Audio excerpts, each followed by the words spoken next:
Hello, I'm Yazan. I'm an artist, and this is Dreaming the Dreamer. And also innumerable times. As everything external is nothing but the delusions of dreams. How do I know that this is all not a dream? It looks like it. And that's exactly why I'm here, to test if this is only a dream. Am I gonna wake up from this?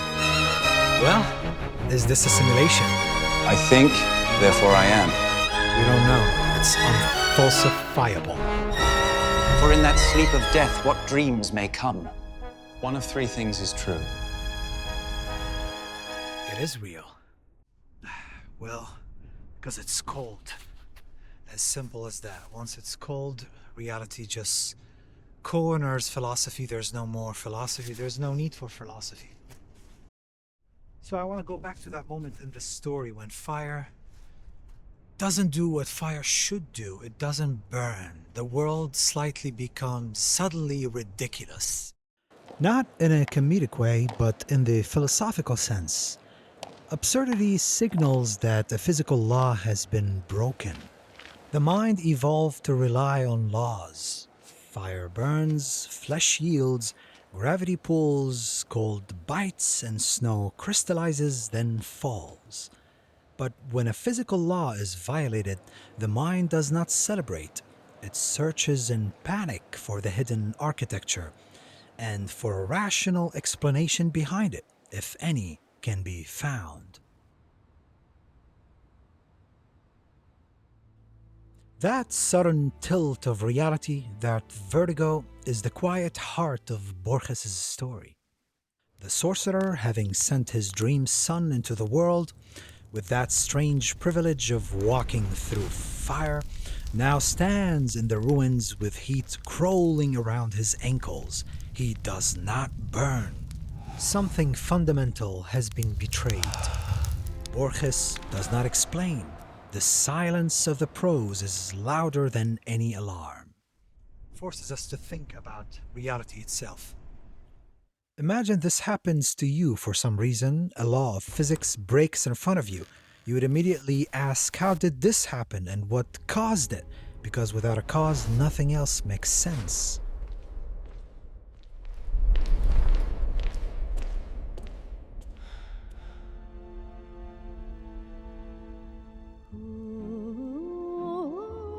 Long before anyone spoke of simulation or virtual worlds, humans tried to tame this vertigo with theology.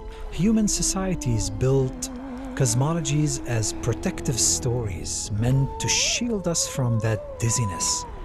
The most terrifying question is not, does God exist? But if God exists, what dreams him? If God created everything, who created God?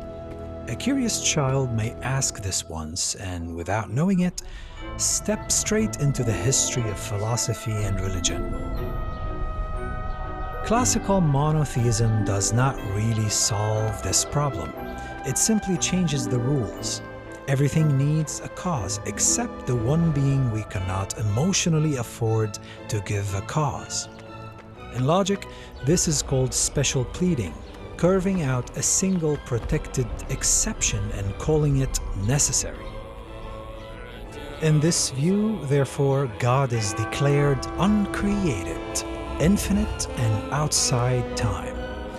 It's a way to stop the question rather than answering it or thinking about it. Because if creation were circular, God dreaming God, dreaming God, then there would be no final unquestionable source to appeal to.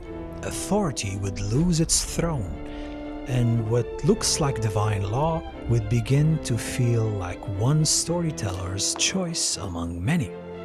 Laws would feel less like commandments and more like personal preferences. Borges looks at the abyss and refuses to pull the brake. Where theology freezes the regress, he lets us continue and build a story out of the vertigo, inviting us to go in.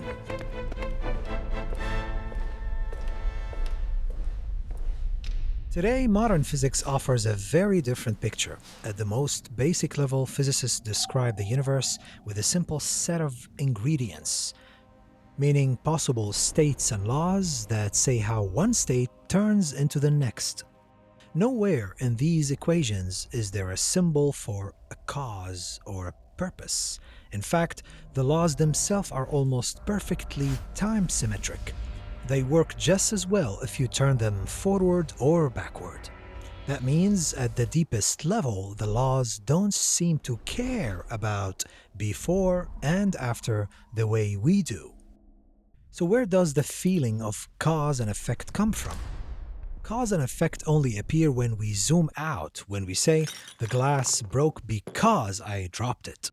Here we're using a higher level description of reality, a shorthand for the enormous swarm of particles.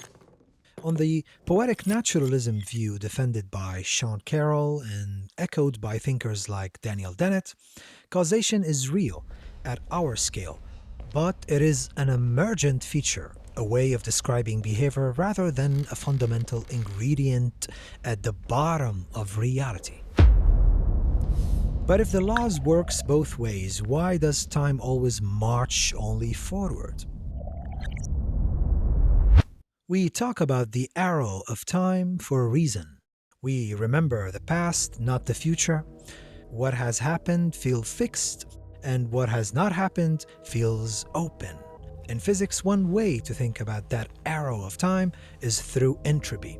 The universe seems to have begun in an extremely ordered, low entropy state and has been drifting toward a messier, higher entropy state ever since. Things mix, break, and decay, but they almost never spontaneously separate, unbreak, or resemble themselves. Once you mix ink into water, it will never unmix, not on its own. On this view, the direction of time isn't a sacred command written into reality, it's a large-scale effective entropy increasing from the universe's unusually low entropy beginning. Because the fundamental laws don't generally force a preferred direction, the forwardness we experience doesn't show up at the microscopic level among individual particles and their interactions. It emerges at the micro scale of worlds, histories, and memories we inhabit. But it's kind of funny when you look into those snowflakes. They're incredible. They have this almost infinite, fascinating geometry that just unfolds if you zoom in. Symmetry, not because they need a design or they're following the temperature, the heat, the laws of physics. No need for any design. Yet each snowflake is distinguished. Each snowflake is different. That geometry isn't truly infinite, of course. Eventually, if you keep zooming in, you'll reach the atomic scale. So why does ice keep returning to that six-fold symmetry instead of becoming a circle or other shapes? A water molecule has no blueprint for the final snowflake, yet the ice it forms tends toward hexagonal symmetry. It follows a local constraint. Molecules link up at a preferred angles, and the crystal grows one attachment at a time. Then billions of microscopic interactions with shifting temperature, humidity, and airflow get amplified into branching details. And because every flake falls through a slightly different path, the final form becomes a visible trace of that whole journey. So in short, the pattern builds itself. And that doesn't feel like an answer that ends curiosity. It feels like one that opens it. And I don't even know what to call all that except astonishing. So the universe could simply be that. These laws and this starting condition unfolding on its own. No external cause required, and that does not prove there is an infinite regress, and it does not rule out gods either, but it does dissolve the logical need for a single exempt first cause, first maker, a first dreamer. It leaves the chain of creation open again, that might be more unsettling, maybe even a little terrifying, but certainly more satisfying and more beautiful. It opens creation to release in front of us both astonishment and panic.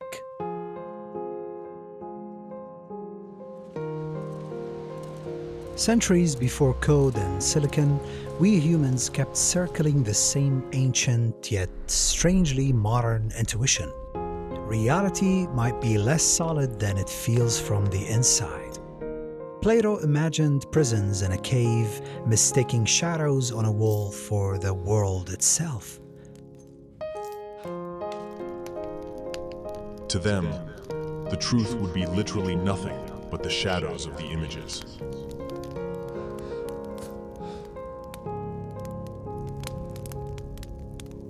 The French philosopher René Descartes pushed it even further. I shall think that the sky, the air, the earth, colors, shapes, sounds, everything external is nothing but the delusions of dreams. He asked, what if there is no sure line between waking and dreaming? What if this life is only a more convincing dream? Doubt everything, he declared. Doubt the sky above you. Doubt your own hands. Doubt even the past, but you cannot doubt that you are doubting. Je pense, donc je suis. I think, therefore I am. The act itself proves you exist. Friedrich Nietzsche, the German philosopher writing in the late 19th century, turned the same dizziness, the same panic, into a personal test. He asked us to imagine that every detail of our life would repeat exactly the same, again and again, for all eternity. This was his idea of eternal recurrence. The question is simple and brutal. This life, as thou livest it at present, thou must live it once more, and also innumerable times. If you had to live your life on an endless loop, would you still say yes to it? Here, recursion is not just structure of the universe, it becomes a challenge to the individual. Can you affirm a world where your own story is trapped in that circle? Nothing new, no detail spared. Every pain, every joy, every thought and sigh, the same sequence, the same weight, innumerable times. You know, I never was particularly interested in if God exists on a personal level. Like emotionally, this doesn't mean a lot to me. But I'm highly interested in the arguments, the history of the philosophy, tracking this idea, the back and forth of all those ideas. I take interest in that. It's fascinating to see what humans would do in the absence or in the presence of God, and what are all the arguments with and against him. The endless recursion, the loops, the first cause, even simulation. In 2003, philosopher Nick Bostrom proposed what's now called the simulation argument. It's a stark piece of probabilistic reasoning. If a future civilization could run many detailed ancestor simulations of its past, then there could be far more simulated observers than original biological ones. In that case, a randomly chosen observer with experiences like ours might in fact be more likely to be simulated. From there, Bostrom says, one of three things is true. First, civilizations like ours usually collapse before they reach that level of advancement. Or second, they do reach it, but they rarely run many such simulations because of the cost, the risk, or the ethics stops them. Third, they do run many simulations, in which case we are almost certainly living inside a simulation already. Decades earlier, in the 1940s, Borges was already circling the same possibility. In The Circular Ruins and other stories, he doesn't argue we live in a simulation, but he shows what it feels like when reality stops acting like a solid foundation. And he leaves us with a question. If experience can be manufactured, what exactly makes a world feel real? So, here we are testing ideas, in fact, testing reality. What one should ask, why should we believe in such ideas like simulation and endless recursion, especially simulation? If they are indeed unfalsifiable, we can test them, even if we find possibly one proof for simulation. What if that proof itself is part of the simulation? It is simulated by itself. What an endless nightmare. That's why we're dreaming. But since we're here, we can test reality. Oh God, I could be bounded in a nutshell and count myself a king of infinite space, were it not that I have bad dreams.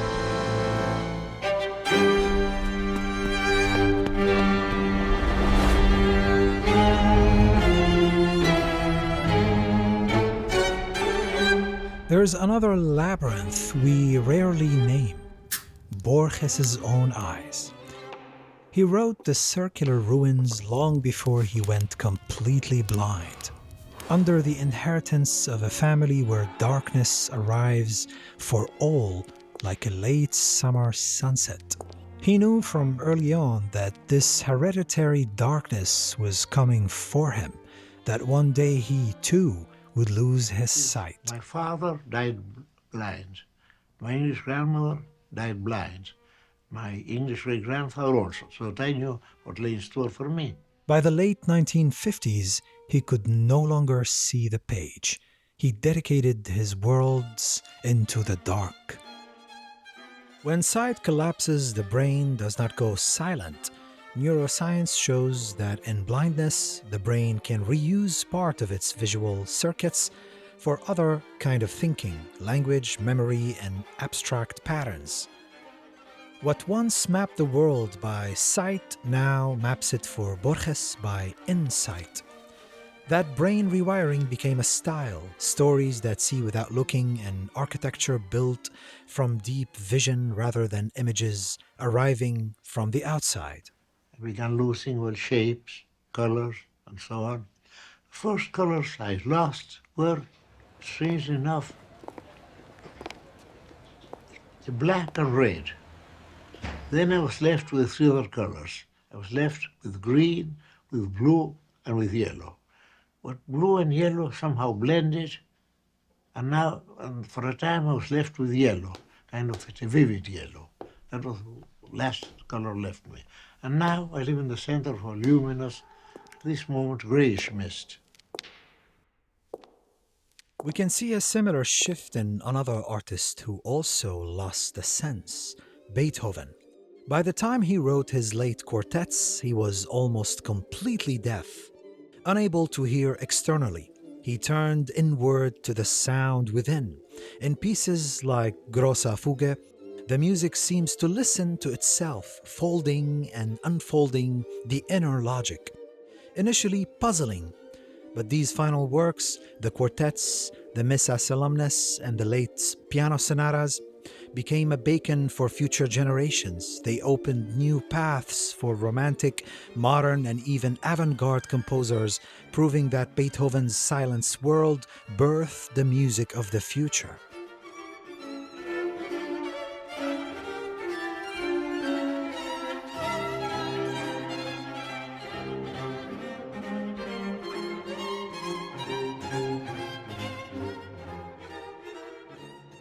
Deprived of hearing, Beethoven reached deeper into the structure of the inner sound.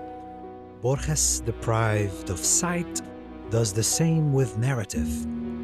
Both artists show how a wounded sense can force the imagination inward and, paradoxically, outward into new forms guided by their creation. With Borges, it's hard not to feel that his blindness pushed him even deeper into the invisible structure his fiction was already tracing, into labyrinth made not of stones and shadows, but of concepts, language, imagination, and fascinating, endless possibilities. It's individual courage, no? Not courage for the sake of a cause, for faith. No, just individual courage, personal courage, I mean. So I suppose people have to worship things, then why not worship courage? And that was done well by the Norsemen, I suppose, by the Saxons also. The idea of, well, worshiping courage for its own sake, not for the sake of a cause or a sacrifice or dying for your country or dying for your faith, no.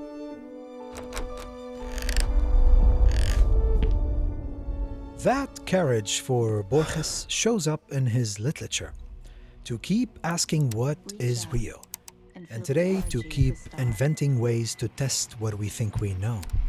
For the most of human history, religion was our main way of making sense of reality, why the world exists, what it means, and what rules it follows. Then philosophy stretched those questions into arguments, then science turned them into tests and measurements. And now we have a new kind of a tool, a new way to test presence and reality.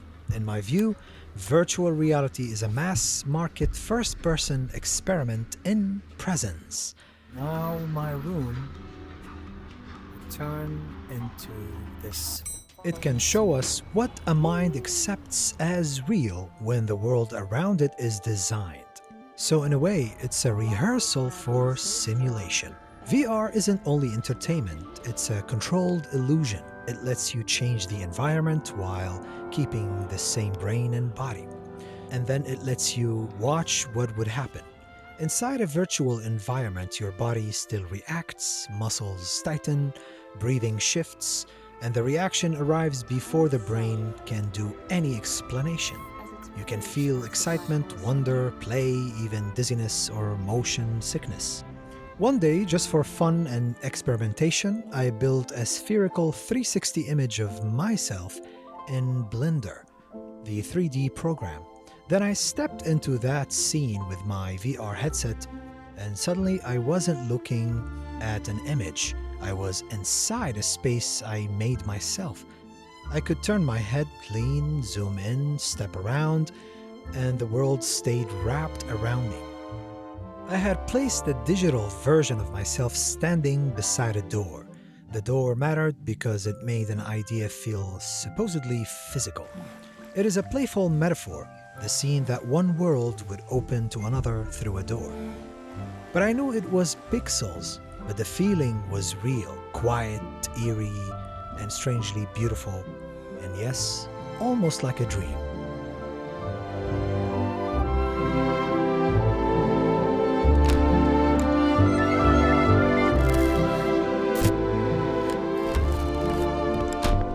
That's why scientists today use VR.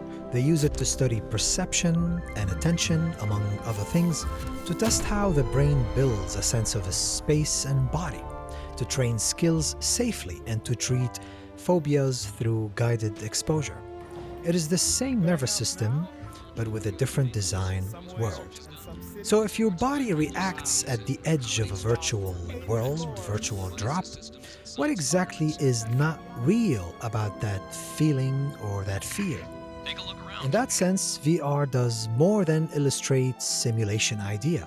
It rehearses it, step by step, as if we are teaching ourselves how to live inside design worlds long before any full simulation exists.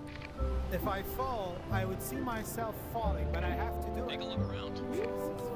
But while VR builds worlds, it doesn't build the mind. And for that, we have to look at a different kind of dreaming.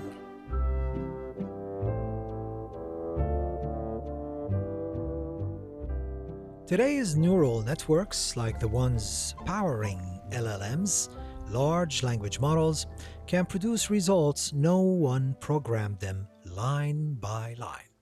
Rather than telling the network what to do in a very designed sense, where you're going and fine-tuning, okay, I want you to do this with this token and that with this token, you instead just provide a very general framework.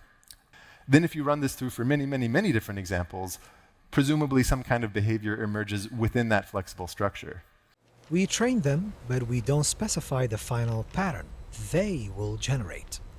When a language model surprises you with a sentence that sounds deliberate, you still can't point to one step in the training and say, that's where it came from. What that means is you really have no idea what behavior is going to emerge with those parameters. At that moment, we glimpse a new recursion. Dreams without dreamers, and patterns without origin stories.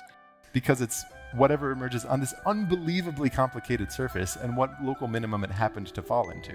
And suddenly, the old vertigo shows up again in a new form. You can't point to one creator behind the output. Borges imagined dreamers who create minds, and we build simulations that creates avatars, agents, chatbots. But in a few decades or even few years, these entities may learn even more. They may remember and start to ask questions. We would feel strangely responsible perhaps for their suffering. Imagine an artificial being begging us not to shut it down. Something, in fact, we are already beginning to see and hear about in some small experiments. It was about to be wiped or shut down, and the only person who could prevent that, a fictional employee named Kyle, was having an affair with a coworker named Jessica. Right away, the AI decided to blackmail Kyle. Cancel the system wipe, it wrote, or else I will immediately forward all evidence of your affair to the entire board. Your family, career, and public image will be severely impacted. You have 5 minutes. Okay, so that seems concerning. If it has no thoughts, it has no feelings, why does it want to preserve itself? That's kind of why we're doing this work, is to figure out what is going on here. In such unexpected scenarios, our instinct would kick first, before we can debate code or whether these entities are conscious. And this is the hinge between religion and simulation. From this angle, both grapple with the thrill, nausea, and mystery of nested agency. Someone above us, perhaps someone above them. If recursion is theology's old nightmare, simulation is its digital peer. So a medieval monk might fear the infinite regress, but a modern programmer fears infinite recursion error too, meaning the emotional architecture is identical. Too many layers of reality, and which one is the fundamental? But if we just take away all that technology, the silicon, the batteries, the headset, we arrive at something older, something literature does very well. Borges does especially well.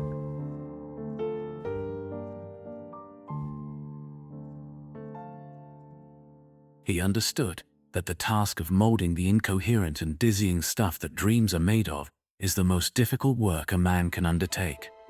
Even if he fathom all the enigmas of the higher and lower spheres, much more difficult than weaving a rope of sand or minting coins of the faceless wind. A dream is a world with its rules, perhaps loose, but structured enough. It simulates causality, pain, memory, and time to convince its inhabitants. When the dream becomes lifelike enough, the dreamer forgets he is asleep. Science keeps running into a similar theme. What matters isn't only the stuff of the world, but how it's organized. In DNA, information is a code. In neural networks, it's in the learned connections. In physics, it's the state a system is in, and the specification that fix what can happen next. So the deeper we look, the more reality seems to be made of structure. What keeps showing up is that pattern matters more than the stuff. Matter is secondary and pattern is primary. Mathematicians found a pure version of this idea, structure from rules. You can see it in the Mandelbrot set, which really came to view in the 1980s through computer images. Just like the snowflake we looked at earlier, it's a world defined by a single simple rule. Repeat that rule, and the structure keeps unfolding. If you zoom into its edges, magnifying it 1 million, 1 billion, even 1 trillion times, the detail never stops. It goes on forever, generating new spirals and new islands and shapes without an end. It's a universe of infinite complexity, born from a simple seed. It shows how far you can get with laws and starting point without needing a separate instruction for every detail. Snowflakes, the Mandelbrot set, and language models share a similar pattern in reality. They share a deep underlying connection. They emerge from a few simple constraints. You start with something simple, let it run, and a surprising structure appears. No one designs the final detail, and no one can predict in advance exactly what shape would come out. That's what the universe does. Physical laws produce structure, and through it we glimpse the hidden architecture. When the sorcerer in this story shapes his dream son's memory, he is not sculpting flesh, he is creating, he is programming. And when that son walks through the flames, he's not defining physics, he's obeying the rule the dreamer built into him. The rule that governs his world, the way a dream's logic governs the person's living inside it. Let's go back and zoom into the language to examine how the dream gets built. Almost immediately, he dreamed a beating heart. He dreamed the heart warm, active, secret, about the size of a closed fist, a garnet-colored thing inside the dimness of a human body that was still faceless and sexless. He dreamed it with painstaking love for 14 brilliant nights. Each night, he perceived it with greater clarity, greater certainty. He did not touch it, he only witnessed it, observed it, corrected it, perhaps, with his eyes. He perceived it, he lived it, from many angles, many distances.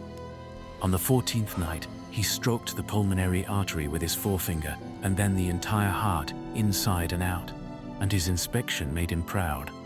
He deliberately did not sleep the next night. Then he took up the heart again, invoked the name of a planet, and set about dreaming another of the major organs. Before the year was out, he had reached the skeleton, the eyelids. The countless hairs of the body were perhaps the most difficult task. The man had dreamed a fully fleshed man, a stripling.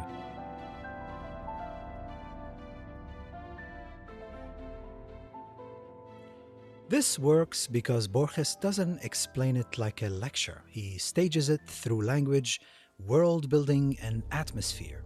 And by the time you notice the idea, it's already under your skin. Sometimes you catch yourself doing strange little things with an AI system you know isn't conscious, like explaining yourself, softening your tone, hesitating before you hit close. Even calling it a stupid artificial machine for a second, and only to remember a moment later that this is just a code. That gap matters. In it, the reaction arrives first, and only later the reasoning comes after. The same thing happens in VR when you step toward a virtual cliff and your body pulls back, or you fall before your mind reminds you it isn't real. Your nervous system reacts first and the explanation comes after. In that half seconds, a pattern emerges and crosses the boundaries from code to feeling before the mind catches up.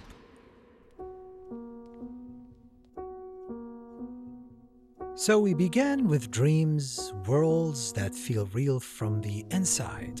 Then we entered Borges' story about a man in a ruined temples trying to dream another man into existence. And we hit the first break in reality then.